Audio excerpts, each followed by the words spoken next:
cinéma-opéra prend sa naissance en fait au sortir de la Première Guerre mondiale où Reims est entièrement dévastée. Ville martyre, on se rend compte sur les photos d'archives que tout le contexte urbain est dévasté, il n'y a plus rien. Donc les propriétaires de l'aéropalace initial, donc, qui ont perdu tous leurs biens, demandent à Émile Thion et Marcel Rousseau de reconstruire leur aéropalace qui deviendra le cinéma-opéra que l'on connaît aujourd'hui.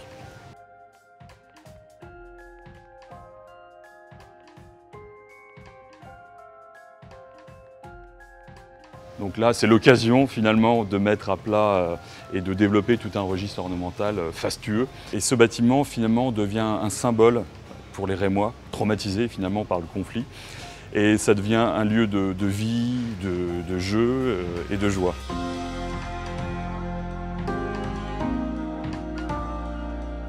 Le cinéma a été racheté à la Paramount par mon père en 1956 ou 7.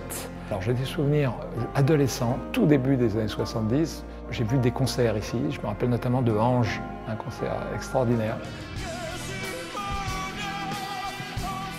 Dans les années 70, la plupart des grands vaisseaux, comme l'était l'Opéra, comme l'était l'Empire, place d'Erlon, se sont transformés. Et la règle, enfin, si on peut parler de règle, mais en tout cas, c'était on avait souvent des salles avec balcon. On prolongeait le balcon et on faisait une grande salle sur le dessus, et en dessous on faisait deux salles, ce qui permettait, avec le mur de séparation de ces deux salles, d'avoir de quoi supporter les fondations de la grande salle qui était au-dessus. On transformait les salles de cinéma en complexes, ça n'a pas échappé à la règle.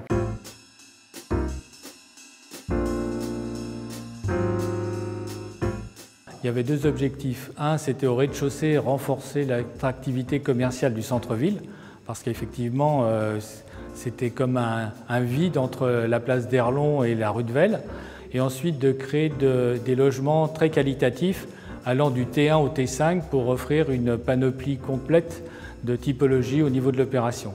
Au niveau de la conception, ce que l'on a fait, c'est que très rapidement, on a décidé de conserver non pas seulement la façade, mais tout le foyer actuel, parce qu'il est très qualitatif, on est dedans et on peut s'en apercevoir. Je pense que lorsqu'on veut conserver un bâtiment, il faut conserver ce qui constitue son essence particulière, et on voit bien que l'architecte avait, sur ce bâtiment-là, mis toute sa patte et dans le foyer, la façade, et aussi sur la coupole qui est malheureusement condamnée depuis de nombreuses années.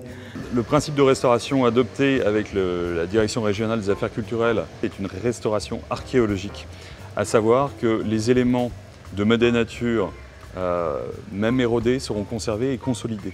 Au contraire, sur la façade du cinéma actuel qui avait été agrandie et qui était beaucoup plus récente et très massive, on recrée un bâtiment de logement avec ses commerces à rez-de-chaussée. Le gabarit de R+3 avec des attiques qui se dégradent pour se caler en fait sur les bâtiments qui sont avoisinants. Le centre de l'îlot ici est complètement minéral, et nous avons souhaité en fait créer un espace végétal qui donne de la respiration à l'ensemble de l'îlot. Le projet a pour lui de redonner vie et de s'implanter dans un centre ancien. Un contexte tout à fait particulier, délicat, et en ça une vraie valeur, parce qu'il permet de redonner vie à ce patrimoine. Je ne passerai que rarement sans une pointe de nostalgie devant cette façade. Je trouvais que c'était une excellente idée de faire du logement en cœur de ville, de faire du commerce. Tout ce qui peut dynamiser un cœur de ville, c'est bon.